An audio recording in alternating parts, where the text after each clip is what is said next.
بسم الله الرحمن من الرحيم. الشيطان اللعين الرجيم.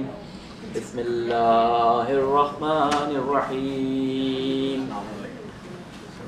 ومن أهل الكتاب من إن تأمنه بقنطار يعديه إليك ومنهم من إن تأمنه بدينار لا يعديه إليك إلا ما دمت عليه قائمة ذلك بأنهم قالوا ليس علينا في الأميين سبيل ويقولون على الله الكذب وهم يعلمون بلى من أوفى بعهده واتقى فإن الله يحب المتقين إن الذين يشترون بعهد الله وأيمانهم ثمنا قليلا أولئك لا خلاق لهم في الآخرة ولا يكلمهم الله ولا ينظر إليهم يوم القيامة ولا يزكيهم ولهم عذاب عليم وإنا منهم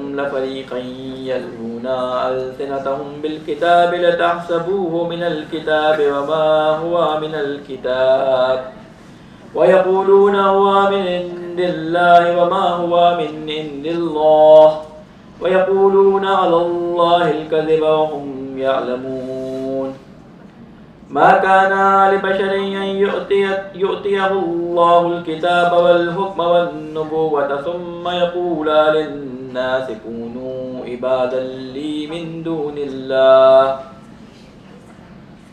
ولكن كونوا ربانيين بما كنتم تعلمون الكتاب وبما كنتم تدرسون ولا يأمركم أن يتخذوا الملائكة والنبيين أربابا أن يأمركم بالكفر بعد إذ أنتم مسلمون وإذا أخذ الله ميثاق النبيين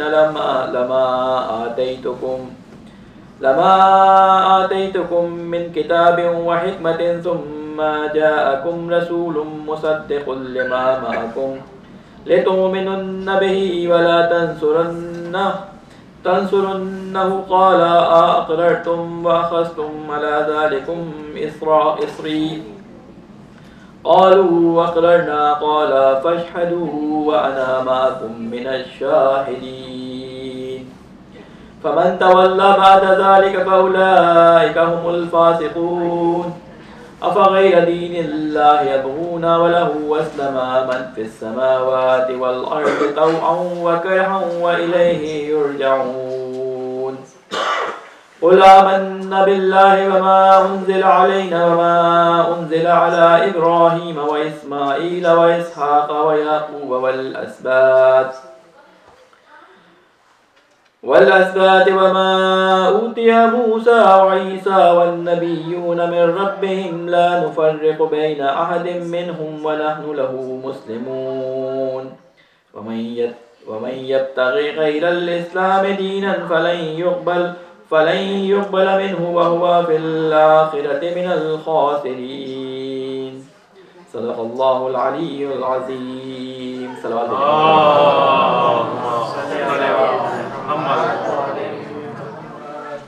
ہماری گفتگو سورہ آل عمران کے جیسے کہتے ہیں کہ ذیل میں چل رہی تھی اور یہاں تک پہنچی تھی کہ جہاں پہ ہم نے اہل کتاب کا ذکر کیا تھا اور اہل کتاب کے بارے میں بتایا تھا کہ کس طرح وہ آیات کا انکار کرتے تھے، کس طرح وہ منصوبے بناتے تھے کہ مسلمانوں کو دوبارہ ان کے دین سے پلٹا دیں، اور اس کا انہوں نے طریقہ کار اختیار یہ کیا تھا کہ ان میں سے یہ آپس میں انہوں نے یہ ایک منصوبہ بنایا تھا کہ کچھ لوگ جائیں مسلمانوں کے درمیان، اور مسلمانوں کے درمیان جانے کے بعد وہ مسلمان ہو جائیں، اور صبح مسلمان ہونے کے بعد کچھ عرصے وہ ان کے درمیان رہیں۔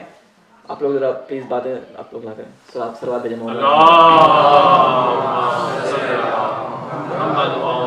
مسلمانوں کے درمیان وہ جائیں، صبح میں ایمان لے کے آئیں، اور اس کے بعد جو ہے وہ شام کو دوبارہ سے اسلام سے برگشتہ ہو جائیں یا اسلام سے پلٹ آئیں۔ اس سے امپریشن کیا پڑے گا؟ کیونکہ اس وقت جو لوگ تھے جو مسلمانوں کے درمیان موجود تھے وہ ان لوگوں سے کافی مروب تھے، جو اہل کتاب تھے ان سے مروب تھے، کیونکہ ان کے پاس دولت بھی تھی، ان کے پاس تجارت بھی تھی، تو اب جب ان کے پاس کتابیں بھی آ چکی تھی تو ان کے اوپر یہ امپریشن پڑتا جو مسلمان ہوئے تھے کہ یہ لوگ تو بڑے علم والے، بڑے پیسے والے، بڑے دولت والے لوگ ہیں، تو یہ لوگ جب پلٹ کے چلے گئے، انہوں نے اسلام کے اندر کچھ نہیں دیکھا تو ہم بھی پلٹ جاتے ہیں. ان کا ایک منصوبہ تھا. تو اس وقت اللہ تعالیٰ نے فرمایا تھا کہ وہ مکر مکر اللہ، کہ انہوں نے ایک چال چلی، اس کے مقابل میں اللہ تعالیٰ نے بھی جو ہے وہ ایک تدبیر کی.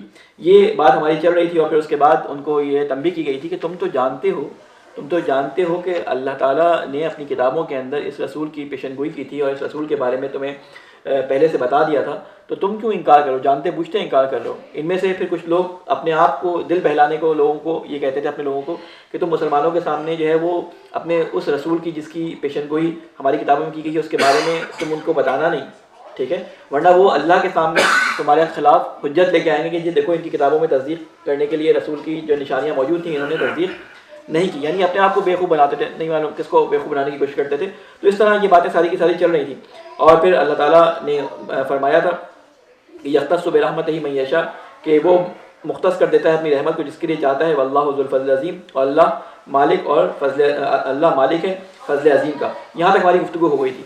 آج ہم یہاں سے گفتگو شروع کر رہے ہیں. یہاں پہ اللہ تعالیٰ نے جس آیت کو بیان کیا، یہ اللہ تعالیٰ نے جسے کہتے ہیں کہ انصاف کی، جسے کہتے ہیں بہترین آیت اگر کوئی قرآن مجید میں ہو سکتی ہے تو وہ یہ آیت ہے کہ ابھی مقدمہ کس کے خلاف چل رہا ہے؟ اہل کتاب کے خلاف چل رہا ہے، اور ان کی ساری برائیاں اب تک بیان کی جا چکی ہیں. انہوں نے کیا برائیاں کی، کس طرح انہوں نے سازشیں کی، کس طرح انہوں نے اسلام کے خلاف، کس طرح انہوں نے رسول خدا کے خلاف جو ہے وہ سازشیں اپنی جو ہیں وہ تیار کی. اب یہاں پہ اللہ تعالیٰ کہہ رہا ہے کہ دیکھو میں جب کسی کے بارے میں بات کرتا ہوں تو ان لوگوں کی بات کرتا ہوں کہ جو ان کے سرغنہ ہیں، جو ان کے سب سے بڑے ہیں، جو ان کے لیڈرز ہیں، جن کو دین کے بارے میں ساری معلومات ہیں. میں ان عوام کی بات نہیں کرتا کہ جو سادے لوگ ہیں، جو سادہ لوگ ہیں، جن تک دین نہیں پہنچا ہے، کسی بھی وجہ سے وہ دین کی ان گہرائیوں تک نہیں جا سکے، ان کی بات نہیں ہو رہی. تو اب اللہ تعالیٰ نے کہا کہ ان لوگوں کے درمیان بھی کچھ ایسے لوگ موجود ہیں کہ جو بڑے جسے کہتے ہیں کہ امانت دار اور بڑے اخلاق کے حامل ہیں، ان کی تعریف یہاں پہ کی ہے. یہ اللہ تعالیٰ نے ایک انصاف کیا ہے کہ ان لوگوں کی بات ہو رہی ہے کہ جن کے خلاف مقدمہ ہے سارا کا سارا، ان میں سے بھی بہترین جو لوگ ہیں ان کی یہاں پہ بات بیان کی ہے. وَمِنْ أَهْلِ الْكِتَابِ مَنْ إِنْ تَأْمَنْهُ بِقِنْطَارٍ يُؤَدِّيهِ إِلَيْكَ وَمِنْهُمْ مَنْ إِنْ تَأْمَنْهُ بِدِينَارٍ لَا يُؤَدِّيهِ إِلَيْكَ إِلَّا مَا دُمْتَ عَلَيْهِ قَائِمًا ذَلِكَ بِأَنَّهُمْ قَالُوا لَيْسَ عَلَيْنَا فِي الْأُمِّيِّينَ سَبِيلٌ. کہتے ہیں کہ اور اہل کتاب میں سے کوئی ایسا بھی ہے، یعنی کچھ لوگ ایسے بھی ہوتے ہیں کہ جن کے پاس اگر تم امانت رکھو اور یہ امانت خزانہ ہو، ڈھیر دولت ہو، تو کہتے ہیں کہ جب تم ان سے مانگو گے یؤدیہ الیک، تو وہ تمہیں اس کو پلٹا دیں گے. وَمِنْهُمْ مَنْ إِنْ تَأْمَنْهُ بِدِينَارٍ، تامن ہو وہی امانت سے نکلا ہے. اگر تم ان کے پاس ایک دینار، یہ قنطار اور دینار کی اصطلاح جو استعمال کیا قرآن مجید نے، قنطار یعنی ڈھیروں دولت اور دینار یعنی ایک، جیسے ہم کہتے ہیں نا ایک روپیہ بھی دو، ہم مثال محاورہ ہے کہ اگر دینار دو گے یعنی ڈھیروں روپیہ دو گے، یا قنطار ایک دینار بھی دو گے، تو اس کے بارے میں ذکر ہوا ہے کہ اگر تم ان میں سے کچھ ایسے بھی ہیں کہ اگر ان کو ایک دینار بھی دو گے تو کیا کریں گے، اس دینار کو لینے کے لیے تمہیں ان کے سر پہ کھڑا ہونا پڑے گا. یعنی وہ دینار دیتے ہوئے ان کی جان جائے گی اور اس کو امانت میں وہ خیانت کرنے کی کوشش کریں گے. تو کہتے ہیں کہ الا ما دمت علیہ قائما، جب تک کہ تم ان کے سر پہ کھڑے نہ ہو جاؤ وہ پیسہ تمہیں واپس نہیں دیں گے. ذالک بانہم قالوا لیس علینا فی الامیین سبیل. اور یہ جو ان کا رویہ ہے اس کی وجہ کیا ہے؟ یہ کہتے تھے کہ ان امیوں کے بارے میں ہماری کوئی جواب دہی نہیں ہونے والی. امی کیسے کہتے تھے؟ امی کہتے تھے ان لوگوں کو جو مکہ کے رہنے والے تھے، جن کے پاس کتابیں نہیں آئی تھیں. اپنے آپ کو یہ پڑھا لکھا کہتے تھے، اپنے آپ کو یہ کتابوں کا ماننے والا کہتے تھے، جن کے اوپر کتابیں آئی تھیں. تو ان کی لینگویج میں، اہل کتاب کی لینگویج میں، امی سے مراد کون تھا؟ امی سے مراد وہ لوگ تھے جن کے پاس اللہ تعالیٰ کی کتابوں کا سلسلہ نہیں پہنچا ہے. تو یہ کہتے تھے کہ ان امیوں کے بارے میں ہمارے سے کوئی سوال نہیں ہوگا. کیوں؟ اس لیے کہ یہ تمام کے تمام ہمارے جسے کہتے ہیں کہ غلام ہیں یا عبد ہیں. یہ اگر آپ دیکھیں، میں نے پہلے بھی شاید اس کا ذکر کیا تھا کہ اگر وہ کتاب جو ان کے علماء نے عہد قدیم سے، جسے آپ اولڈ ٹیسٹیمنٹ کہتے ہیں، جسے آپ کہتے ہیں کہ ان کی جو کتاب توریت، اس سے اخذ کر کے جو علماء نے کتاب لکھی جن سے یہ سارے کے سارے احکامات اخذ کرتے ہیں، یوں سمجھ لیں ان کی توضیح المسائل ایک طرح سے، یوں کہہ لیں کہ ان کے علماء کی طرف سے بیان کیے گئے دین کے اندر کام جو ہوتے ہیں وہ سارے کے سارے شرح کے ساتھ بیان کیے گئے، اسے یہ کہتے ہیں تلمود. یہ علماء کی تیار کردہ کتاب ہے. اس میں ان کی آیات بھی ہیں، ان کے علماء کے اپنے نظریات بھی ہیں. اس میں انہوں نے بڑی تبدیلیاں کی ہیں. اس تلمود کتاب کے اندر انہوں نے کیا ذکر کیا ہے کہ یہ جتنے بھی یہودیوں کے علاوہ لوگ ہیں، یہ سب کیا ہیں؟ یہ چرند پرند کی مانند ہیں، ان سے ہمارا کوئی حساب نہیں ہوگا. حتیٰ کہ یہ ان کے جو روایات ملتی ہیں جو توریت کے اندر، وہ کہتے ہیں کہ اگر کسی یہودی کا بیل کسی دوسرے غیر یہودی کے بیل کو مار دے تو اس کا جواب دے وہ یہودی نہیں ہے، لیکن اگر اس غیر یہودی کا بیل اس یہودی کے بیل کو مار دے تو یہ اس کا سارا ہدیہ، اس کا سارا جرمانہ پورا کرے گا۔ ان کو قتل کر دینا، اگر ضرورت پڑے تو ان کو مار دینا، کوئی ان کے نزدیک جرم نہیں ثابت کیا جاتا تھا۔ ان کو نقصان پہنچانا، ان کے پیسے کھا جانا ان کے نزدیک کوئی جرم نہیں قرار پاتا تھا۔ تو یہ چیز کہہ رہے ہیں کہ یہ لوگ کیا کہتے تھے، کس وجہ سے تھا یہ سارا کا سارا جو ان کی بغاوت تھی اور یہ سارا کا سارا ان کی غیر امانت داری ہوتی ہے، کس وجہ سے تھی؟ اس وجہ سے کہ ان کے ذہنوں میں یہ بات آ گئی تھی کہ ہمارے اوپر ان امیوں کے لیے ہماری گردن پہ کوئی جرم نہیں ہوتا۔ قالوا لیس علینا فی الامیین سبیلا، کہتے تھے کہ نہیں ہے ہم پر امتیوں کے سلسلے میں کوئی مواخذہ، اور کہتے ہیں کہ وہ اللہ کے بارے میں جھوٹی بات جانتے ہوئے تھے، یعنی انہوں نے اللہ پہ جھوٹا ایک جھوٹی بات بنائی تھی۔ افطرا کہتے ہیں کہ وہ لباس جس کو کاٹ کوٹ کے اپنے جسم کے مطابق بنا لیا جائے، یعنی اس کا سائز کوئی بھی ہو، یعنی بات کو اپنے مطابق ڈھال لینے کو افطرا کہا جاتا ہے۔ اسے کہتے ہیں جھوٹ باندھنا، یعنی اللہ تعالیٰ کی بات نہیں ہوتی لیکن وہ اللہ کی بات بنانے کے لیے اس کو اپنے مطابق ڈھال کر بیان کرنے کو افطرا کہا جاتا ہے۔ تو یہی چیز یہاں پہ ذکر ہوئی ہے۔ اس کے بعد فرماتے ہیں بلا من اوفی بعہدی واتقی فإن اللہ یحب المتقین، ہاں جس نے پورا کیا اپنے عہد کو اور اللہ سے ڈرا تو بے شک اللہ محبوب رکھتا ہے تقوی اختیار کرنے والوں کو۔ ان الذین یشترون بعہد اللہ وایمانہم ثمنا قلیلا اولئک لا خلاق لهم فی الآخرۃ ولا یکلمہم اللہ ولا ینظر الیہم یوم القیامۃ ولا یزکیہم ولہم عذاب علیم۔ دیکھیں اس آیت کے اندر بڑے جسے کہتے ہیں کہ ٹچی جملے میں اس لحاظ سے کہوں گا کہ اللہ تعالیٰ نے بہت حساس کچھ باتیں بیان کی ہیں۔ ان حساس باتوں میں کیا ہے کہ ان الذین یشترون بعہد اللہ، یہ اپنے ذہنوں میں بٹھائیں کہ یشترا، شرع کا لفظ آپ نے سنا ہوگا، بیع و شرع، بیع کہتے ہیں بیچنے کو، شرع کہتے ہیں خریدنے کو، لیکن یہی چیز جب عربی زبان کے ڈفرینٹ جسے کہتے ہیں کہ اسٹرکچرز کے اندر جاتی ہے اسے ہم کہتے ہیں باب۔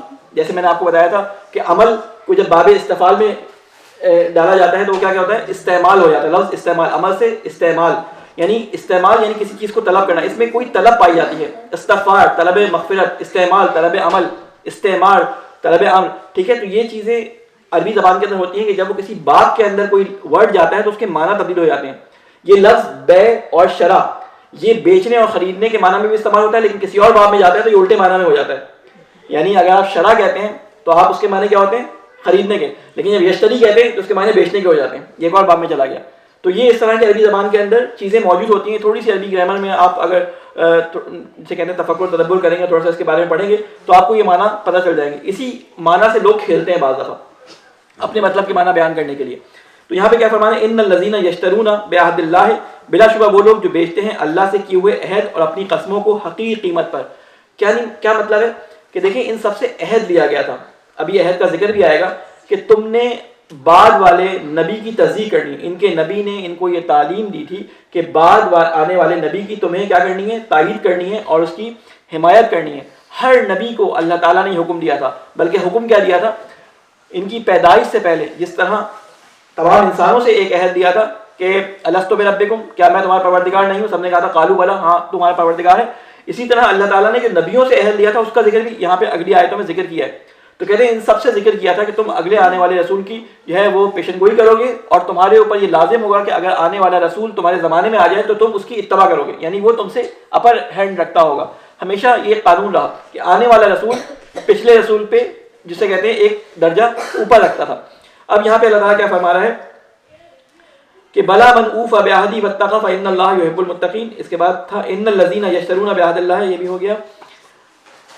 ہاں بلا شبہ وہ لوگ بیچتے ہیں اللہ سے کیے ہوئے عہد کو اور اپنی قسموں کو حقیقی قیمت پہ، یعنی ان کو معلوم تھا کہ اللہ کے رسول کو عیسیٰ کے بعد آنا ہے، لیکن انہوں نے تھوڑے سے پیسوں کے بدلے کہ اس پیسوں کا نقصان ہوگا، لوگ اس رسول کی طرف کھینچ کے چلے جائیں گے، ہماری ساری دکانیں بند ہو جائیں گی، تو انہوں نے کچھ چیزوں کے بدلے اپنی اس عہد کو جو انہوں نے اپنے نبیوں کے ساتھ کیا ہوا تھا، اللہ تعالیٰ کے ساتھ کیا تھا، اس کو ختم کر دیا، بیچ دیا۔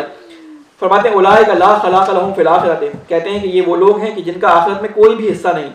یہ صرف یہودی علماء کے لیے نہیں تھا، یہ صرف یہودی علماء اور عیسائی علماء کے لیے نہیں تھا، بلکہ آج مسلمان علماء کے اوپر بھی وہاں پہ سیٹ آتا ہے۔ علماء سے مراد وہ لوگ جو دین کو تھوڑی سی باتوں کے فائدے کے لیے اللہ تعالیٰ کے خلاف اپنے مطلب کے لیے بیان کرتے ہیں، دین کو اپنے مطلب اپنے حساب سے ڈھال لیتے ہیں، دین کے لباس کو اپنے نظریے کو فٹ کرنے کے لیے جو ہے وہ تلاش لیتے ہیں۔ تو ان لوگوں کے لیے بھی یہ بات صادق آتی ہے، چاہے کوئی بھی ہو، آگے اللہ تعالیٰ اس کو ڈیٹیل سے بیان کرے گا. لیکن یہاں پہ سزا بیان کر رہا ہے کہ آخرت میں ان کا کوئی حصہ نہیں ہوگا, چاہے کسی بھی مذہب سے تعلق رکھتے ہوں, اگر حقیقت ان کے پاس موجود ہے تو ان کو حقیقت بیان کرنی چاہیے, ان کو بیچنا اپنے دین کو نہیں چاہیے. کہتے ہیں کہ اب سزا بتا رہے ہیں, ولا یکلمہم اللہ, کہ قیامت میں کوئی حصہ بھی نہیں ہوگا اور اللہ ان سے کلام بھی نہیں کرے گا. یہ ایک بہت بڑی سزا ہے کہ اللہ تعالیٰ جس نے ہمیں پیدا کیا, جس سے ملنے کی ہر ایک کو خواہش ہے کہ قیامت کے دن اللہ تعالیٰ کے حضور حاضری ہونی ہے, اس سے ملاقات ہونی ہے, وہاں پہ کیا ہے اللہ تعالیٰ ان سے کلام نہیں کرے گا. دوسری سزا ان کی کیا ہوگی, ولا ینظر الیہم, اور نہ ان کی طرف دیکھے گا, نگاہ نہیں کرے گا اپنی, اللہ تعالیٰ ان کی طرف اپنی ایک نگاہ بھی نہیں, جیسے کہتے ہیں کہ کرے گا. یوم القیامت, قیامت کے دن, ولا یزکیہم, اور نہ ان کو پاک کرے گا. کیا مطلب ہے پاک کرے گا؟ یعنی ایسے بہت سارے لوگ ہوں گے کہ جن کے گناہوں کو اللہ تعالیٰ اسے معاف کر دے گا. بہت سارے ایسے حقوق جو اللہ تعالیٰ کے حقوق ہوں گے, ان حقوق کو اللہ تعالیٰ معاف کر دے گا. لیکن بعض لوگ ایسے ہوں گے جن کے بارے میں اللہ تعالیٰ کہہ رہے ہیں جنہوں نے دین کو بیچا ہوگا, دین کو اپنے مقصد کے خاطر استعمال کیا ہوگا, ان کے بارے میں کہہ رہے ہیں ولا یزکیہم, اللہ تعالیٰ قیامت کے دن ان کو معاف نہیں کرے گا. وَلَهُمْ عَذَابٌ عَلِيمٌ, اور ان کے لیے دردناک عذاب ہے. پھر فرماتا ہے وَإِنَّا مِنْهُمْ لَفَرِيقًا يَلْوُونَ أَلْسِنَتَهُمْ بِالْكِتَابِ لِتَحْسَبُوهُ مِنَ الْكِتَابِ وَمَا هُوَ مِنَ الْكِتَابِ. دیکھیں یہ بات بیان کرنے سے پہلے میں آپ کو کئی دفعہ یاد کر چکا ہوں کہ جب ہم قرآن کی تلاوت کر رہے ہوتے ہیں تو کوشش کرا کریں اپنے سامنے قرآن کو کھول لیں. اس میں میرے لیے بھی آسانی ہے اور آپ کے لیے بھی آسانی ہے. اس کی کیا وجوہات ہیں؟ اس کو میری تاکید کی وجہ یہ ہوتی ہے کہ دیکھیں قرآن مجید میں وہ آیت آ گئی, ابھی اتفاق سے یہاں پہ آ گئی تو میں آپ کو بیان کر دوں. یہ لوگ کرتے کیا تھے, جب یہ یہودی اپنی کتابوں کو پڑھ کے سنایا کرتے تھے, سامنے والوں کے پاس تو کتابیں ہوتی نہیں تھی, تو یہ اس انداز سے اس کو پڑھتے تھے, وہ سمجھتے تھے کہ کتاب کا حصہ ہے. جیسے کوئی آپ نے یوٹیوب پہ بعض اس طرح کی ایسی ریلز اور اس طرح کی ویڈیوز دیکھی ہوں گی جو تلاوت کے انداز میں اپنی باتیں کہہ رہے ہوتے ہیں, یعنی وہ مذاق ایک بنایا ہوتا ہے انہوں نے, یعنی ان کی آواز ایسی نکل رہی ہوتی ہے جیسے قرآن کی قرات کر رہے ہیں. کسی کو عربی نہیں آتی, وہ سمجھے قرآن کی قرات کر رہے ہیں اعوذ باللہ, لیکن وہ پڑھ اس میں کچھ اور رہا ہوتا تھا. تو یہی کام وہ کرتے تھے. اللہ تعالیٰ نے ان کے بارے میں کیا فرمایا, وَإِنَّا مِنْهُمْ لَفَرِيقًا يَلْوُونَ أَلْسِنَتَهُمْ, اور بلا شبہ ان میں سے ایک گروہ ایسا بھی ہے جو اپنی زبان کو توڑ مڑوڑ کر کتاب کے حساب سے بیان کرتا ہے, یعنی اپنی زبان کو توڑ مڑوڑ کر ایسے الفاظ نکالتا ہے لوگ سمجھتے ہیں کتاب ہے. لِتَحْسَبُوهُ, کہ لوگ حساب کرتے ہیں, لوگ سمجھتے ہیں, لوگ اس سے یہ اندازہ لگاتے ہیں کہ من الکتاب ہے, کہ یہ کتاب ہے. وما ہوا من الکتاب, جبکہ وہ کتاب میں سے نہیں ہوتا, یعنی وہ کتاب اللہ تعالیٰ کی کتاب نہیں ہوتی, وہ ان کے الفاظ ہوتے ہیں جو انہوں نے کتاب کے عنوان سے سنا دی ہوتی ہیں لوگوں کو. وَيَقُولُونَ هُوَ مِنْ عِنْدِ اللَّهِ, اور وہ کہتے ہیں کہ یہ اللہ تعالیٰ کی طرف سے ہیں. وما ہوا من عند اللہ, جبکہ وہ اللہ تعالیٰ کی طرف سے نہیں ہوتے. وَيَقُولُونَ عَلَى اللَّهِ الْكَذِبَ وَهُمْ يَعْلَمُونَ, اور وہ بولتے ہیں اللہ کے بارے میں جھوٹ جانتے بوجھتے ہوئے, جبکہ وہ اس بات کو جانتے ہیں کہ وہ جھوٹ بول رہے ہیں, لیکن لوگوں کو پتہ نہیں چلتا. کیوں؟ اس لیے کہ لوگوں نے اپنی کتاب سے دوری اختیار کر لی تھی. آج بھی قرآن اور حدیث کے نام پہ بہت ساری روایات واٹس ایپ پہ, فیس بک پہ, فلاں یعنی جتنے بھی سوشل میڈیا کے آپ کے پلیٹ فارمز ہیں, یہاں پہ جھوٹی روایات بھی سچی روایات کے ساتھ آ جاتی ہیں. اس لیے میں اکثر یہ تاکید کرتا ہوں کہ خاص طور پہ رمضان میں اور عمومی طور پہ تمام اوقات میں جو حدیثیں اور جو اس طرح کے اسلامی متون آپ کے پاس آتے ہیں بغیر تصدیق کے, ان کو آگے فارورڈ نہ کیا کریں. اگر رمضان کے دنوں میں روزے کی حالت میں آپ نے کوئی ایک ایسی حدیث جو حدیث نہ ہو وہ آگے فارورڈ کر دی, تو وہ اس کے مترادف ہے کہ آپ نے وہ حدیث بیان کر دی, اور وہ حدیث نہیں تھی, حدیث کے عنوان سے بیان کے لوگ سمجھے یہ حدیث تھی, وہ حدیث نہیں تھی. گویا کہ آپ نے معصوم پہ, رسول پہ, ائمہ علیہ السلام پہ جھوٹ باندھا, اور جس کی وجہ سے روزہ خود بخود باطل ہو جاتا ہے. اس لیے حدیثوں کو فارورڈ کرنے کا سلسلے میں ذرا احتیاط کریں. اس میں اللہ تعالیٰ یہاں پہ کیا فرماتا ہے, صلوات بھیجیں محمد والے محمد.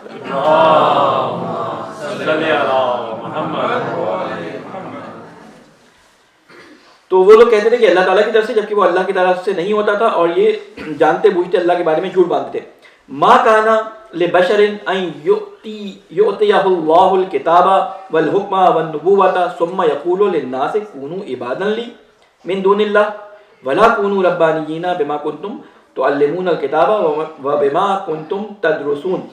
کہتے ہیں کہ بشر کے لیے, بشر کے بارے میں آپ کو بتا دیں بشر کیسے کہتے ہیں.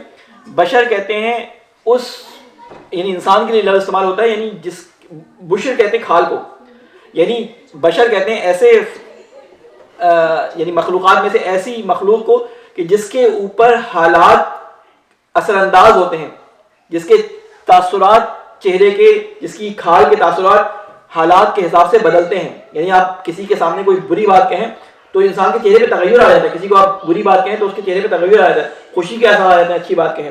تو اس لفظ سے نکلا ہے بشر کہتے ہیں, اس لیے انسان کو نا کہتے ہیں کسی بھی بشر پہ, یہ بات اس کو الاؤ ہی نہیں ہے. کیا الاؤ نہیں ہے؟ کہ این یؤتیہ اللہ الکتاب، کہ اللہ تعالیٰ نے دی ہو اس کو کتاب اور حکمت، والنبوہ اور نبوت، نبیوں کے بارے میں بھی بات یہاں پہ کر دی کہ اس کو کتاب دی ہو. یعنی کوئی بھی بشر، ہر وہ نبی کہ جسے بشر ہم کہتے ہیں، جس کے پاس اللہ تعالیٰ نے کتاب بھیجی ہے، جس کو نبوت دی ہے، جس کو حکمت دی ہے، وہ یہ کہہ دے. کیا کہے اس تمام چیزوں کے ملنے کے بعد؟ کہے ثم یقول، پھر وہ یہ کہے للناس، لوگوں سے، کونو ہو جاؤ، کونو ہو جاؤ، کیا ہو جاؤ؟ عبادت لی، عبادت کرنے والے میرے، یعنی میرے بندے بن جاؤ. یعنی ہم نے کسی نبی کو یہ کہہ کے کبھی بھیجا ہی نہیں کہ میرے بندے بن جاؤ. یعنی جب نبیوں کو یہ الاؤ نہیں ہے کہ تم ان کے سامنے، لوگوں کے سامنے کہو کہ تم میرے بندے بن جاؤ، تو کسی اور کو کیسے الاؤ ہو سکتا ہے؟ کسی اور کو یہ کہنا کہ ہم اس کے بندے ہیں، الاؤ نہیں ہے. ٹھیک ہے. اچھا، دو یہاں پہ ایک اشکال یہ آتا ہے، کہتے ہیں کہ آپ دو لفظوں کو مکس کر رہے ہیں. بندے سے مراد وہی بندگی ہے کہ جس میں چون و چرا کیے بغیر جو ہے حکم کی تعبیر کی جائے، اسے کہتے ہیں بندگی. اب اسی کو کہتے ہیں. لیکن رسول کی اتباع کے لیے اللہ تعالیٰ نے خود حکم دیا ہے کہ تم اس کی بندگی سے مراد اس کی اطاعت کرو، یعنی اس کو اس طرح پیروی کرو جس طرح ہو گئے، اس کو بے چون و چرا مانو. ٹھیک ہے. ایک بندگی وہ ہوتی ہے جو اطاعت میں ہوتی ہے، ایک بندگی وہ ہوتی ہے جو اللہ تعالیٰ کے خلاف یا اللہ تعالیٰ کے ساتھ کسی اور کو شریک کر کے کسی کی بندگی کی جاتی ہے.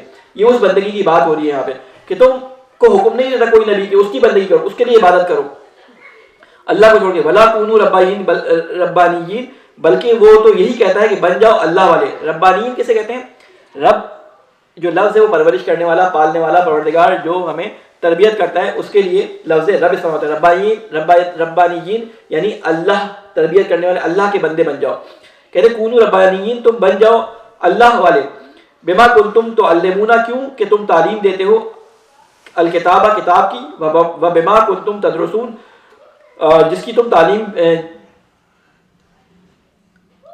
تم بن جاؤ اللہ والے کیونکہ تم تعلیم دیتے ہو اللہ تعالیٰ کی کتاب کی، کتاب الہی کی، اور اس بنا پر کہ تم پڑھتے ہو اور خود بھی اللہ کی کتاب. یعنی یہاں پہ کیا کہہ رہے ہیں؟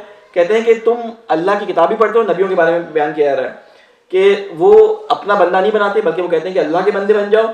کیوں اس لیے کہتے ہیں یہ بات؟ کیونکہ وہ اللہ تعالیٰ کی کتاب کی تعلیم دے رہے ہوتے ہیں اور اللہ تعالیٰ کی کتاب پڑھا رہے ہوتے ہیں. پھر اس کے بعد فرما رہے ہیں ولا یامرکم ان یتخذوا الملائکۃ والنبیین اربابا، اور نہ ہی وہ تمہیں حکم دے گا. اب یہ تین باتیں بیان کی، نہ اپنی عبادت کا حکم دے گا، نہ تمہیں یہ حکم دے گا کہ تم نبیوں میں سے کسی کو ارباب بنا لو، نہ تمہیں حکم دے گا تم ملائکہ میں سے کسی کو اپنا ارباب بنا لو، اپنا پروردگار بنا لو. آج کل آپ نے سنا ہوگا رب کے نعرے لگ جاتے ہیں. صرف ربوبیت اللہ تعالیٰ کے لیے ہے. اور بعض لوگ اس لفظ رب سے جسے کہتے ہیں نا کہ جن لوگوں کے دلوں میں کجی ہوتی ہے، ٹیڑھ ہوتا ہے، وہ متشابہ آیات سے، متشابہ الفاظ جن کے معنی 2 یا 3 معنی نکل رہے ہوں، ان الفاظ سے اپنے مطلب کے معنی لیتے ہیں.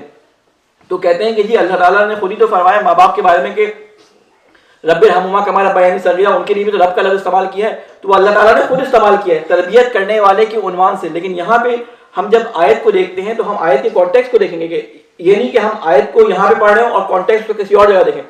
کس لے میں بات ہو رہی ہے، کس سیاق و سباق کے ساتھ بات ہو رہی ہے، کانٹیکسٹ کیا ہے. تو یہاں پہ ساری بات یہ ہو رہی ہے کہ اللہ کے خلاف یا اللہ کے علاوہ کسی کو رب بنانے کی بات ہو رہی ہے. تو اس چیز سے منع فرمایا گیا ہے. پھر فرماتے ہیں کہ ولا یامرکم، نہ وہ تمہیں حکم دیتے ہیں کہ تم بناؤ ملائکہ میں سے کسی کو رب یا نبیوں میں سے کسی کو رب.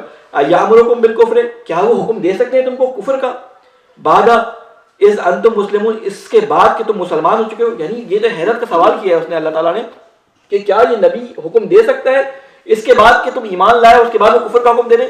یہ عیسائی یہی کام کر رہے تھے، یہ یہودی اس وقت یہی کام کر رہے تھے. یہ ایمان لے کے آنے کے بعد، اس رسول کی تصدیق کرنے کے بعد جو ان کی کتابوں میں تھی، اس کا انکار کر رہے تھے. یہ ساری اسی کانٹیکسٹ میں بات چل رہی ہے ابھی. پھر فرماتے ہیں وَإِذْ أَخَذَ اللَّهُ مِيثَاقَ النَّبِيِّينَ لِمَا آتَيْتُكُم مِّن كِتَابٍ وَحِكْمَةٍ ثُمَّ جَاءَكُمْ رَسُولٌ مُصَدِّقًا لِمَا مَعَكُمْ لِتُؤْمِنُنَّ بِهِ وَلَتَنصُرُنَّهُ قَالَ أَأَقْرَرْتُمْ وَأَخَذْتُمْ عَلَىٰ ذَٰلِكُمْ إِصْرِي قَالُوا أَقْرَرْنَا قَالَ فَاشْهَدُوا وَأَنَا مَعَكُمْ مِنَ الشَّاهِدِينَ. دیکھیں اس آیت میں اللہ تعالیٰ اس عہد کی طرف اشارہ کر رہا ہے کہ جو اللہ تعالیٰ نے نبیوں سے لیا تھا. آپ سورہ احزاب میں بھی پڑھیں گے، ایک صلوات بھیجیں محمد علیہ محمد، کہ اسی آیت سے ملتی جلتی ایک اور آیت سورہ احزاب میں آئی ہے کہ جہاں پہ اللہ تعالیٰ نے نبیوں کے بارے میں بتایا کہ نبیوں سے کیا عہد لیا گیا تھا اور ان کی ذمہ داری بیان کی گئی ہے وہاں پہ. وہ انشاءاللہ میں آپ کو بتاتا ہوں، پہلے اس آیت کو سن لیں کہ فرماتا ہے کہ وَإِذْ أَخَذَ اللَّهُ، اور جب لیا، یاد کرو کہ جب اللہ تعالیٰ نے لیا عہد نبیوں سے، لما آتیتکم، کہ جو عطا کی ہے ہم نے تم کو کتاب، و حکمت، اور حکمت، ثم جاءکم، پھر اس کے بعد جب آئے، اس کا تقاضا یہ ہے کہ جب اس کے بعد آئے تمہارے پاس ایک عظیم رسول، مصدقا لما معکم، جو تصدیق کرتا ہو جو کچھ تمہارے پاس ہے، لتؤمنن بہ، تو تم اس پر ایمان لے کے آؤ گے، ہر حال میں تمہیں ایمان لے کے آنا ہے، ولا تنصرنہ، اور تمہیں اس کی مدد کرنی ہے۔ بس یہاں تک پہلے میں بات کو پہلے ڈیفائن کر دوں، یہ نبیوں سے کیا عہد دیا گیا تھا؟ ہر نبی سے یہ عہد دیا گیا تھا کہ جب بھی تمہارے بعد کوئی نبی آئے اور وہ تمہاری اس کتاب کی جو تمہارے پاس ہے اس کی تصدیق کرے۔ یہ آیت آپ اکثر 50 سے زیادہ جگہوں پہ قرآن مجید میں مصدقا لما بین یدیکم، یعنی یہ وہ تصدیق کرنے والا ہے اس چیز کی جو تمہارے ہاتھوں میں ہے۔ یہ بڑا مشہور جسے کہتے ہیں جملہ ہے قرآن مجید کا، یعنی ہر نبی جو آتا ہے وہ تصدیق کرتا ہے پچھلے نبی کی کتاب کی۔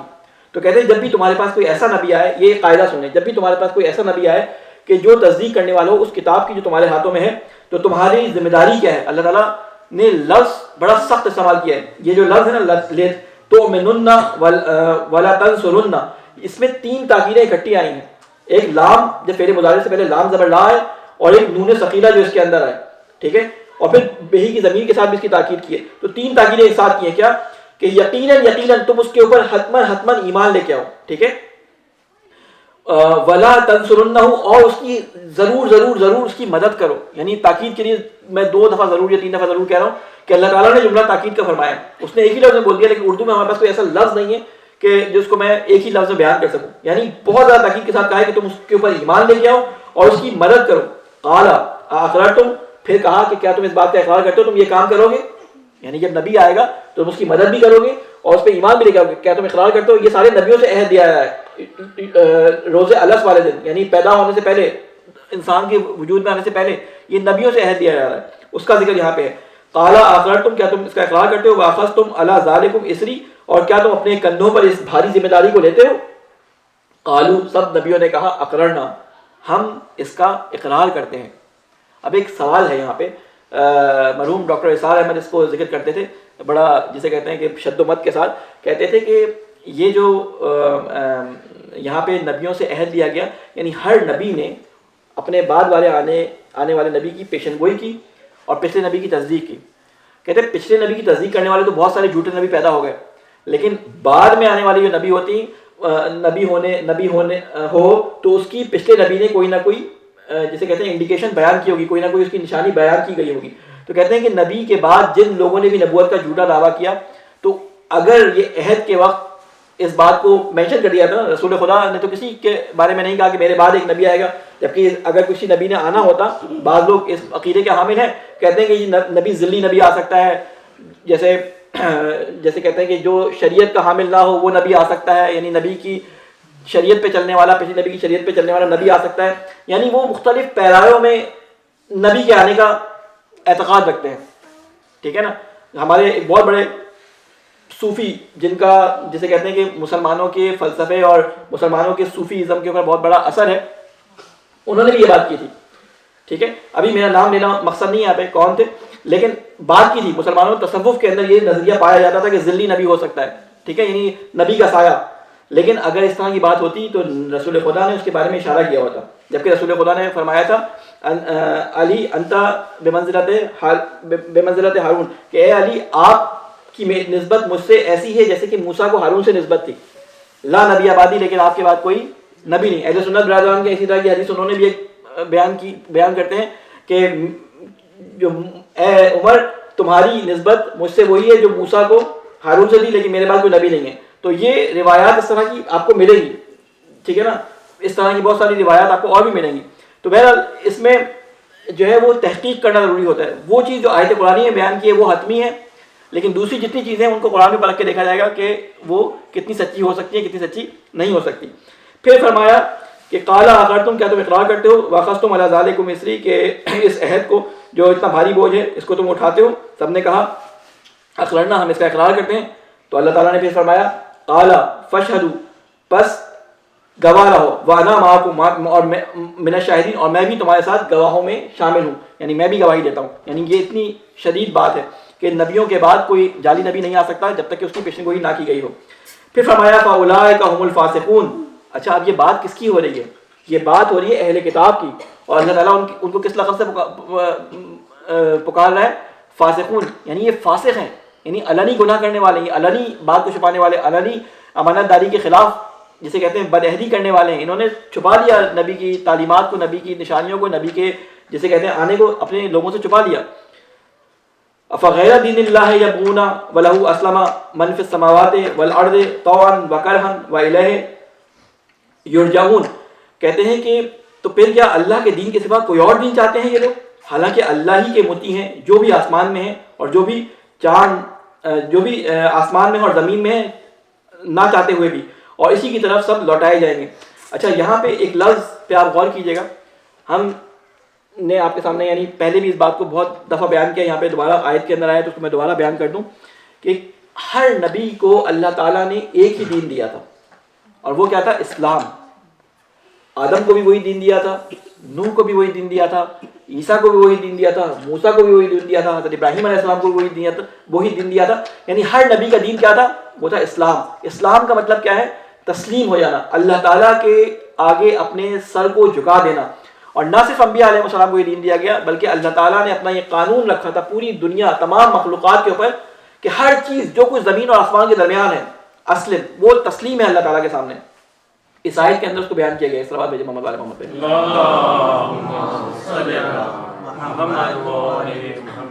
کہتے ہیں تو پھر کیا یہ اللہ کے دین کے سوا کوئی اور دین چاہتے ہیں؟ وَلَهُ أَسْلَمَ مَن فِي, جبکہ اس کے لیے تسلیم ہو گیا ہے جو بھی آسمانوں میں ہے اور جو بھی زمین میں ہے, طوعاً وکرہاً, چاہتے اور نہ چاہتے دونوں طریقے سے, وَإِلَيْهِ يُرْجَعُونَ, اور اسی کی طرف تم سب اسی کی طرف لوٹائے جائیں گے. قل, تو ان سب نے جواب دیا, آمنا باللہ, ہم ایمان لائے اللہ پہ, وما انزل علینا, اور جو نازل کیا علینا ہمارے اوپر, وما انزل علی ابراہیم, اور جو نازل کیا ابراہیم پر, و اسماعیل اور اسحاق, و اسماعیل پر, و اسحاق پر, و یعقوب والاسباط, اور یعقوب پر, والاسباط, اور اسباط پر. اسباط سبت, آپ نے لفظ سنا ہوگا, سبت کسے کہتے ہیں؟ سبت کے معنی کیا ہوتا ہے؟ اولاد, پوتے, نواسے, اولاد کی اولاد, یعنی جو انسان کی نسل ہوتی ہے اس کے جو افراد ہوتے ہیں ان کو سبت بھی کہتے ہیں. سبت کی جمع ہے اسباط, ٹھیک ہے. تو حضرت یعقوب علیہ السلام کے 12 بیٹے یہاں پہ مراد دیے گئے اسباط, ٹھیک ہے نا, تو ان کا ذکر ہے. جو بولڈ انبیاء تھے, جو مشہور تھے تمام لوگوں کے درمیان, ان کا یہاں پہ ذکر کر دیا گیا ہے, یعنی شروع سے آخر تک سب کا کہا کہ ہم تمام چیزوں پر ایمان لاتے ہیں. کس پر؟ جو ابو الانبیاء ہیں. کس پہ؟ ابراہیم پر, اسماعیل پر, اسحاق پر, کیونکہ بنی اسرائیل کی بات ہو رہی ہے. تو حضرت موسیٰ علیہ السلام کیونکہ حضرت ابراہیم کو اپنا وہ مانتے تھے, حضرت عیسیٰ والے بھی ابراہیم سے اپنی آپ کو نسبت دیتے تھے, تو ابراہیم سے اس بات کو شروع کیا. اس سے پہلے ایک اور جگہ فرما چکے ہیں, نوح, عیسیٰ, ان سب کا ذکر پہلے آ چکا ہے تمام انبیاء کا. یہاں پہ صرف ذکر ابراہیم سے شروع ہے کہ ابراہیم پہ جو نازل کیا اس پہ ایمان لاتے ہیں. اس کے بعد اسماعیل پہ, اسحاق پہ, یعقوب پر, ان کے بیٹوں پر, کیونکہ حضرت یعقوب کے بیٹے تھے 12 جن کو اسباط کہا گیا ہے. وما اوتي موسیٰ, اور جو عطا کیا گیا موسیٰ کو, اس پر بھی ایمان لاتے ہیں. اور عیسیٰ پہ, والنبیون من ربهم, اور تمام انبیاء پر جو اللہ تعالیٰ کی اس کے رب کی طرف سے ہیں ان پہ ایمان لاتے ہیں. لا نفرق بین احد منهم, اور ہم کسی بھی قسم کی تفریق نہیں کرتے ان کے تعلیمات کے اندر, یعنی ہم ایک ذرہ فرق نہیں سمجھتے کہ ان کی جو تعلیمات تھی ایک دوسرے سے مختلف تھی. ہم کسی نبی کی تعلیمات میں فرق ہی نہیں کرتے. دیکھیں آپ کبھی اپنی عملی زندگی میں اس کو سوچیں, آپ کبھی کیا فرق کرتے ہیں کہ یہ جو بچہ پہلی میں پڑھ رہا ہے اور جو مثلا ماسٹرز کی کلاس یونیورسٹی میں لے رہا ہے, ہم دونوں کو کہتے ہیں پڑھائی ہے, اور پڑھائی کا ایک ہی مقصد ہے, اپنے علم کو بڑھانا, اپنے جسے کہتے ہیں فکر اور تدبر میں اضافہ کرنا. اسی مقصد کے لیے پہلی کلاس والے کو بھی پڑھایا جا رہا ہے, اسی مقصد کے لیے مڈل والے کو بھی پڑھایا جا رہا ہے, اسی مقصد کے لیے ایلیمنٹری کو بھی پڑھایا جا رہا ہے, اسی مقصد کے لیے college, university, P H D سب کو پڑھایا جا رہا ہے. یعنی پڑھائی کا مقصد الگ ہے, درجات الگ ہیں, ٹھیک ہے نا, ان کے درجات ان کے اسٹیج کے لحاظ سے بیان کیے گئے. تو وہ تمام چیزیں اپنے ذہن میں رکھیں. تو جو حضرت نوح کے زمانے میں تھا اس درجے پہ ان کو جو ضرورت تھی وہی دیا گیا. اس کے بعد کا اسٹیج ان کے بعد کے انبیاء کو دیا گیا, پھر حضرت ابراہیم کو, پھر اس طرح جیسے جیسے نسل انسانی بڑھتی رہی اور انبیاء آتے رہے تو ان کو اس درجے کی جو اس وقت ضرورت تھی وہ نبوت کی صفات عطا کی گئی. تو کہتے ہیں کہ لا نفرق بین احد منهم, ہم کسی کے درمیان فرق نہیں کرتے. ونحن له مسلمون, اور ہم اسی کے تابع دار ہیں. ان تمام انبیاء نے, یہ انبیاء کے بارے میں بیان ہو رہی ہے, کہ تمام انبیاء نے تمام پچھلے انبیاء کی تعلیمات کے درمیان کوئی فرق رکھے بغیر اپنے آپ کو مسلمان کہا، اور یہ کہا کہ ہم ان کے درمیان فرق نہیں کرتے اور ہم تیرے لیے تسلیم ہیں، مسلمون ہم تیرے سامنے تسلیم ہیں۔ وَمَن يَبْتَغِ غَيْرَ الْإِسْلَامِ دِينًا، اب یہ چیز بڑی امپورٹنٹ ہے کہ یہاں پہ اللہ تعالیٰ پھر اب ان سے جسے کہتے ہیں فائنل بات کر رہا ہے کہ جس نے بھی اسلام کے علاوہ کسی دین کو اپنایا فَلَن يُقْبَلَ مِنْهُ، تو اس سے وہ قبول نہیں کیا جائے گا، وَهُوَ فِي الْآخِرَةِ مِنَ الْخَاسِرِينَ، اور وہ آخرت میں خسارہ پانے والوں میں سے ہوگا۔ کہتے ہیں کہ اسلام کے علاوہ یعنی اللہ تعالیٰ کے سامنے تسلیم ہونے کے علاوہ جس نے کوئی بھی دین اختیار کیا اللہ تعالیٰ اس کو قبول نہیں کرے گا۔ لیکن بعض لوگ کہتے ہیں اللہ بہت رحیم ہے، معاف کر دے گا۔ اللہ تعالیٰ نے کئی جگہوں پہ فرمایا کہ حتمی طور پہ کہ میں فلاں کو تو معاف کروں گا ہی نہیں، اس تک میری ہدایت پہنچے گی نہیں، تو وہ سارے کے سارے خود بخود اس کیٹیگری سے نکلتے جاتے ہیں۔ ٹھیک ہے، رحمان اور رحیم پہ میں تفصیل کے ساتھ آپ کو بیان کر چکا ہوں۔ بس اس کو ہم ختم کریں، ٹائم ہمارے پاس کتنا رہ گیا ہے؟ ابھی 5 منٹ۔ کہتے ہیں کہ جو بھی اسلام کے علاوہ دین کو اختیار کرے گا تو اللہ تعالیٰ اس کو ہرگز قبول نہ کرے گا اور آخرت میں وہ خسارہ پانے والوں میں سے ہوگا۔ کیف یاد اللہ قوما کفروا بعد ایمانہم وشہدوا ان الرسول حقا وجاءہم البینات واللہ لا یہدی القوم الظالمین۔ کہتے ہیں کہ کیسے ہدایت دے اللہ ایسے لوگوں کو جنہوں نے کفر اختیار کیا ہے ایمان لانے کے بعد۔ یہ ابھی اہل کتاب کی بات ہو رہی ہے، کہتے ہیں اللہ تعالیٰ ان کو کیسے ہدایت دے، یعنی ایک حیرت کا سوال ہے، یہ سوالیہ جملہ ہے کہ اللہ تعالیٰ کیسے ان کو ہدایت دے، انہوں نے خود ہی ایمان لانے کے بعد جو ہے وہ گناہ کا راستہ، کفر کا راستہ اختیار کر لیا ہے۔ وَشَهِدُوا أَنَّ رسول، جبکہ گواہی دے چکے ہیں ان رسول حق وجاءہم البینات، جبکہ یہ گواہی دے چکے ہیں یہ رسول سچا ہے اور آ چکی ہے ان کے پاس کھلی کھلی نشانیاں۔ واللہ لا یہدی القوم الظالمین، اور اللہ تعالیٰ ہدایت نہیں کرتا اس قوم پہ جو اپنے اوپر خود ظلم کرے یا جو خود پر ظلم کرتے ہیں۔ اولئک جزاؤہم ان علیہم لعنت اللہ، کہتے ہیں ان کی سزا کیا ہے، ان کی جزا کیا ہے؟ جزا کہتے ہیں اس بدلے کو جو کسی عمل کے بدلے میں دیا جاتا ہے۔ کہتے ہیں ان کی جزا کیا ہے؟ ان کی جزا یہ ہے کہ اللہ کی ان پہ لعنت ہے۔ ٹھیک ہے، اللہ ان پہ لعنت کرے گا، بل ملائکہ، اور ملائکہ اس پہ لعنت کریں گے، والناس اجمعین، اور تمام کے تمام لوگ ان پہ لعنت کریں گے۔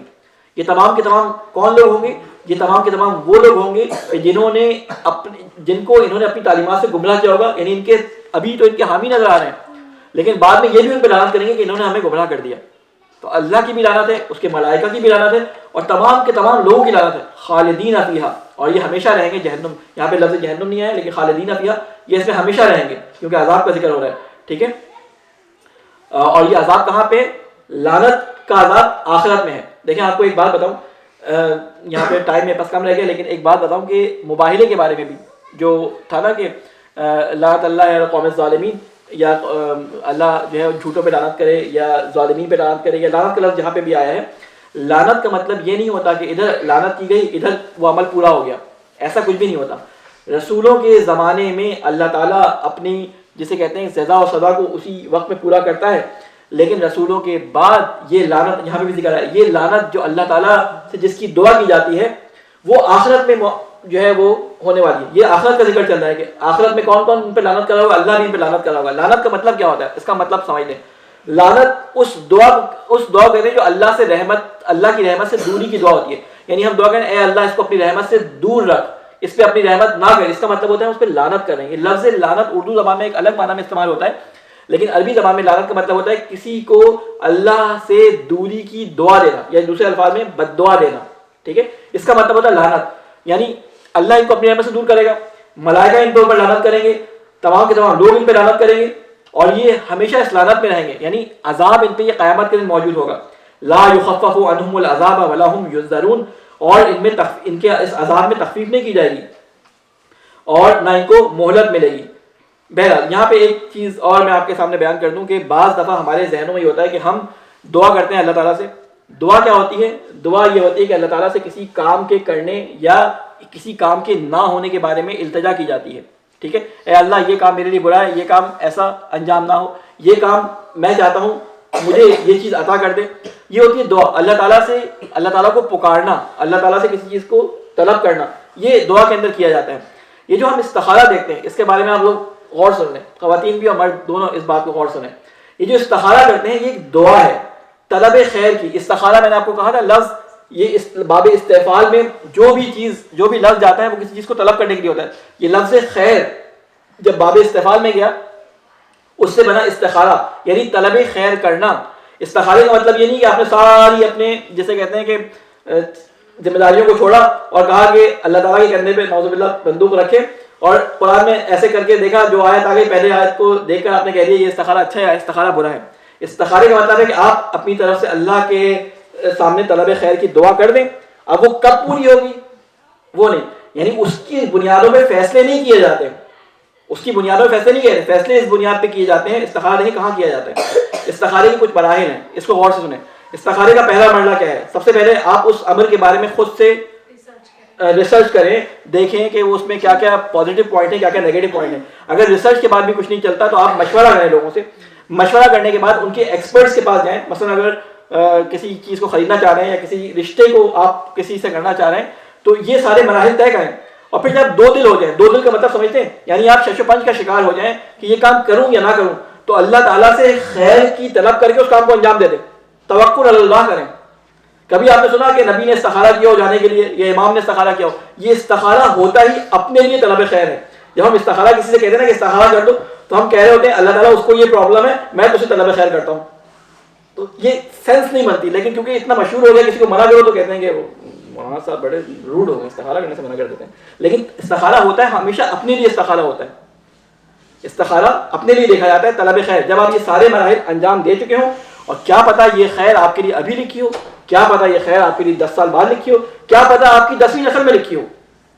مطلب جو آیت نکالی جاتی ہے اس کا کیا وہ ہمیں صرف دیکھیں وہ ہمارے جیسے کہ ذہن میں جو ہم شش و پنج کا شکار ہوتے ہیں اس سے دور کر دیتی ہے.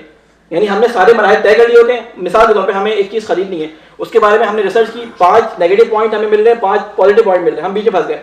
ہم نے مشورہ کیا, 2 لوگوں نے اس کے بارے میں اچھی رائے دی, 2 لوگوں نے اس کے بارے میں بری رائے دی.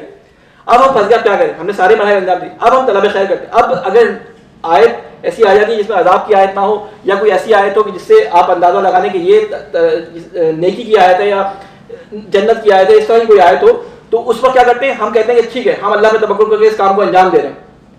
اور اگر استخارہ خراب بھی آ جائے تو آپ صدقہ دے کے اس کام کو انجام دے دیں. صدقہ دے کے اس کام کو انجام دے سکتے ہیں. یہ نہیں کہہ سکتے اللہ تعالیٰ نے منع کر دیا. اللہ اگر اتنے ہی اچھے ہوتے تو سارے نبی ہو جاتے ہیں, استخارہ دیکھ دیکھ کے سارے کام کر رہے ہوتے, تو ڈائریکٹ اللہ تعالیٰ بتا رہا ہے نا. یہ اپنے ذہن کو ایک شش و پنج سے نکالنے کے لیے ہوتا ہے. دیکھیں آپ بہت سارے کاموں کو جانتے ہیں, گھر میں اکثر میاں بیوی کے درمیان یہ بات ہوتی ہے, میاں کو بھی پتا ہوتا ہے یہ کام صحیح ہے, بیوی کو بھی پتا ہوتا ہے یہ کام صحیح ہے, لیکن بعض دفعہ کیا ہوتا ہے جب سامنے کوئی بندہ ہوتا ہے پوچھتا ہے کیا خیال ہے, کر لیں اس بات کو. وہ تصدیق چاہ رہے ہوتے ہیں کہ اگلا والا بھی بعد میں پھٹا نہ کرے, اس کو ہمارے ساتھ رائے میں شامل ہو کے کام کروا لیں. یہ ایک ٹیکٹک ہوتی ہے میاں بیوی دونوں کی, ایک دوسرے سے کام کروانے کی, ٹھیک ہے نا. تو آپ کیا کہتی ہیں؟ میرا خیال ہے آپ اس کو زیادہ پسند کرتی ہیں یا آپ اس کو زیادہ پسند کرتے ہیں, لے لینا چاہیے لیکن نہیں آپ کا خرچہ ہوگا. کہتے ہیں نہیں. تو وہ پھر اس طرح کر کے کچھ ٹیکٹکس ہوتی ہیں, بیویوں کو بھی خوب آتی ہیں, میاں کو بھی خوب آتی ہیں, لیکن بیویاں پھر بھی جیت جاتی ہیں. بہرحال تو یہ دل کی بات کہہ دیجیے. ایک سوال ہے محمد والے محمد ہے. بہرحال اس آیت کو آخری پڑھ کے ہم اس کو ختم کرتے ہیں, 2 منٹ لگے. کہ الا الذين تابوا من بعد ذلك واصلحوا فان الله غفور رحیم. کہتے ہیں اب یہ جتنے لوگ بتائے تھے کہ جن کے اوپر لعنت ہو رہی ہے, جن کے اوپر اللہ تعالیٰ کا عذاب آ رہا ہے, کہتے ہیں یہ میں نے حتمی بات تو کر دی ہے لیکن اس میں ایکسیپشنز بھی ہیں. اور ایکسیپشنز کیا ہیں کہ اگر ان میں سے کوئی اپنے عمل کی اصلاح کر لے, توبہ کر لے اور اصلاح کر لے. خالی توبہ کرنے سے بات صحیح نہیں ہوتی. لوگ 10 لوگوں کو قتل کر کے توبہ کر لے, ایسی توبہ نہیں ہوتی. 10 لوگوں کے مال کھا کے توبہ کر لے, ڈکار لے کے بھی کسی کو نہ پوچھے کیا توبہ کر لی میں نے تو سارا مال میرے لیے حلال ہے. وہ جس کے لیے ہم کہتے ہیں نا بلی کیا 100 چوہے کھا کے بلی حج پہ چلی, ٹھیک ہے. تو یہ بات یہ کہ یعنی وہ لوگوں کا حق پہلے ادا کرو. میری طرح دیکھیں آپ لوگ, لوگوں کا حق ادا کرو, لوگوں کا حق ادا کرو. دیکھیے توبہ کا کیا ہوتا ہے, وہ اصلح یعنی اس کام کو جو تم نے بگاڑ پیدا کی اس کی اصلاح کرو. تو کہتا ہے اللہ تعالیٰ ان کو معاف کر دے گا. الا الذین سوائے ان لوگوں کے تابوا جنہوں نے توبہ کی, من بعد ذالک اس کے بعد یعنی سارے برے کام کرنے کے بعد, واصلحوا اور پھر اس کے بعد اس کاموں کی جو بگاڑ پیدا کیے تھے اس کی اصلاح کر دی. مثلا ایک عالم ہے جو ساری عمر لوگوں کو ادھر سے ادھر لائن سے ہٹاتا رہا, اس کی توبہ یہ نہیں ہے کہ آخر میں وہ جا کے کمرے میں بیٹھ کے توبہ کرے اللہ مجھ سے غلطی ہو گئی, میں نے اتنے لوگوں کو بدراہ کر دیا, گمراہ کر دیا. یہ توبہ نہیں ہے. جتنے لوگوں کو اس نے گمراہ کیا ہے ان سب کی ذمہ داری اس کے اوپر ہے. اس کی توبہ یہ ہے کہ وہ سب کی اصلاح کرے، اس بات کو بتائے کہ یہ میں نے بات غلط کی تھی، یا اس کی اصلاح کرے کسی نہ کسی طریقے سے، تو یہ ہے اس کی توبہ۔ تو اللہ تعالیٰ کہتے ہیں جس نے توبہ کر لی اور اصلاح کی فإن اللہ غفور رحیم، تو بے شک اللہ تعالیٰ بہت معاف کرنے والا اور رحم کرنے والا ہے۔ صدق اللہ العلی العظیم۔